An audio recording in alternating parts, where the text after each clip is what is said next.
Andhra, Telangana and NRI Christian matches కోసం Rebecca matrimony మీ perfect match కోసం ఇప్పుడే కాల్ చేయండి.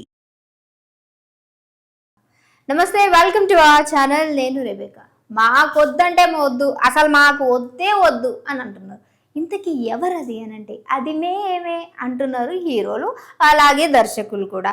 అసలు ఎందుకు వద్దన్నారు, ఇంతకీ ఎవరు వద్దంటున్నారు అంటే మీకు స్క్రీన్ మీద మన అందాల బ్యూటిఫుల్ స్టార్ అయినటువంటి శ్రీలీల డాన్సర్గా, క్రేజ్గా, అలానే తన అందచందాలతోటి ప్రతి ఒక్కరిని కూడా ఆకర్షించేటువంటి శ్రీలీల ఈరోజు చేతిలో ఉన్న ప్రతి ప్రాజెక్టును కూడా జారిపోతుంది. దాని కారణంగానే ఎవరు కూడా వద్దంటున్నారు అని అంటే అసలు ఆ జారిపోయిన ప్రాజెక్ట్స్ ఏంటి? ఎందుకంటే గతంలో కూడా చాలా వరకు టాక్ ఉండేది, శ్రీలీల ఎంచుకున్నటువంటి ఏదైతే పాత్రలు ఉంటున్నాయో అవే ఆవిడికి నష్టాన్ని తెస్తాయేమో అనే విధంగా కూడా ఆ మధ్యకాలంలో టాక్ వచ్చింది. బట్ ఎగ్జాక్ట్గా అదే ఇప్పుడు నిజమని కూడా తెలుస్తుంది. ఆవిడ్ని ఒక డాన్సర్గా, అలాగే తన అందాన్ని చూపించుకున్నటువంటి ఒక కథకి సంబంధించినటువంటి పాత్రకి అనుగుణంగా కాకుండా జస్ట్ ఆవిడ అందాన్ని చూపించడం, లేదంటే డాన్సుల రూపంలో ఎరగదీస్తారు, క్రేజ్ పరంగానే మాత్రమే ఆవిడ్ని దర్శకులు తీసుకుంటున్నారు. ఇదే క్రమంలో దాన్నే అదనంగా తీసుకొని ఏ హీరో కూడా, ఇంకొక మాట ఏంటో తెలుసా, ఐరన్ లెగ్ అంటున్నారు శ్రీలీలని. ఐరన్ లెగ్ అంటే మనందరికీ తెలిసిందే కదా, ఆ లెక్కడున్నా సరే ఫ్లాపే. లేదు అంటే వాళ్ళు ఒకవేళ ఏదైనా ఆఫీస్లోకి వెళ్ళారు అని అంటే అది ఫ్లాపే. అసలు అక్కడ అదృష్టం అనేది ఉండదు అనేటువంటి భావనలో కూడా వచ్చేసారట. మీ అందరికీ తెలియదు ఏముంది చెప్పండి, ఆల్మోస్ట్ సినీ ప్రపంచం అనగానే మూఢనమ్మకాలతోటి ఉంటుంది. పూజలు పునస్కారాలు చేయడం తప్ప అనట్లా, కానీ వాటిని ఎక్కువగా అడాప్ట్ చేసేసుకునేది అని అంటే ఆల్మోస్ట్ సినీ ఇండస్ట్రీని అంటుంటారు. ఇదే క్రమంలో అసలు శ్రీలీలకి ప్రాజెక్ట్స్ ఏమి పోయాయి, ఏ ప్రాజెక్ట్స్ పోవటం వల్ల ఈరోజు ఇంత పెద్ద మాట శ్రీలీలకి వచ్చింది అనే విషయాన్ని చూద్దాం. అయితే బేసికలీ ప్రతిష్టాత్మక ప్రాజెక్టుల గురించి మాట్లాడుకుంటే విజయ్ దేవరకొండ కింగ్డమ్ మూవీ గుర్తుంది కదా, అలాగే వరుణ్ ధావన్ నటిస్తున్నటువంటి బాలీవుడ్ మూవీ ఒకటి ఉంది, అదే హై జవాన్. ఇంకా ఇష్క్ హోనా హే అనేటువంటి భారీ చిత్రాల్లో ఆ మధ్య ఆమెను ఫెయిల్ చేసినట్లు తెలుస్తుంది. అంటే ఈ ప్రాజెక్ట్స్కి ఆమెను సెలెక్ట్ చేసుకున్నారు.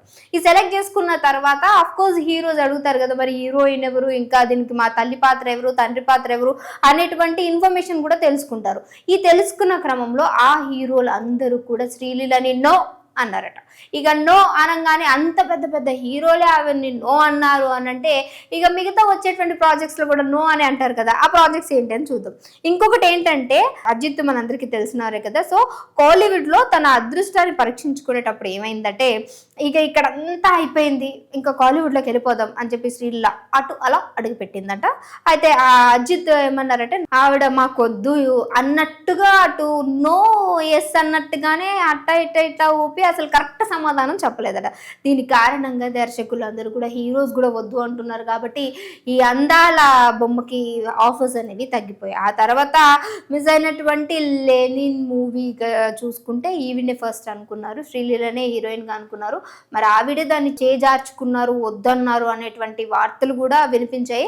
మరి అది నిజమా కాదా తెలీదు కానీ అలాంటి పెద్ద పెద్ద ప్రాజెక్ట్స్ని ఈవిడ వద్దనుకున్నారు కాబట్టి ఇక మీదట శ్రీలీల ఎక్కడైనా సరే వెళ్ళింది అని అంటే ఖచ్చితంగా ఐరన్ లేక వద్దమ్మా వద్దు అనేటువంటి హీరోసే చెప్తున్నారు, ఇక దర్శకులు కూడా చెప్తూ ఉన్నారు. కాబట్టి ఆవిడికి అసలు మొత్తానికే ఆఫర్సే రావటం లేదు అనేటువంటి టాక్ కూడా వినిపిస్తుంది. అయితే శ్రీలీలకి సంబంధించినటువంటి భగవంత్ కేసరి అని చెప్పేసి మూవీ, అది చాలా పెద్ద భారీ హిట్ని అయితే ఇచ్చింది. ఆ కారణం చేత ఇక మిగతా ప్రాజెక్ట్స్ అన్ని కూడా ఆల్మోస్ట్ ముద్దుగుమ్మ చాలా వరకు ప్రాజెక్ట్స్ అన్ని చేతిలో పట్టుకుని ఫుల్ బిజీ అయిపోయింది. కానీ ఈ బిజీ టైంలో అన్ని ప్రాజెక్ట్స్ వచ్చేసరికి ఎంపిక అనేది మిస్టేక్ ఎక్కడో చేశారు. ఆ మిస్టేక్ చేయటం వల్లే ఈరోజు హీరోస్ అందరూ కూడా అవన్నీ వద్దనడం, అదే తన కెరీర్కి నిజంగా ఇలా డౌన్ అయిపోతుంది. గ్రాస్ ఒకటేసారి ఇలా తగ్గిపోతుంది అని అంటే మాత్రం చాలా కష్టం ఇక కెరీర్స్లో. ఎందుకనంటే ఒక్కసారి కనుక మన గ్రాఫ్ తగ్గింది అంటే అది మళ్ళీ ఒక్క స్టెప్, 2 స్టెప్, 3 స్టెప్లు ఎక్కుకుంటా వెళ్ళాలి. ఒకటేసారి ఒక్క స్టెప్ నుంచి 10 స్టెప్కి వెళ్ళారు అని అంటే అది చాలా కష్టతరమైనది. ఒకవేళ అలా వెళ్ళారంటే ఎలా అయితే ఒక్క స్టెప్ నుంచి 10 స్టెప్కి వెళ్ళారో అలానే ఆ 10 స్టెప్ నుంచి ఒకటో స్టెప్కి వచ్చేస్తారు అని చెప్పి నెటిజన్లు మాట్లాడుకుంటున్నటువంటి మాట ఇది. ఇదే క్రమంలో ఒత్తిడికి లోనైపోయి కథని ఏ విధంగా సెలెక్ట్ చేసుకోవాలి దేనికి అనేది సెలెక్ట్ చేసుకోలేదు. సో దీనికి కారణంగానే డాన్స్ రూపంలోనే అవన్నీ చూస్తూ ఉన్నారు.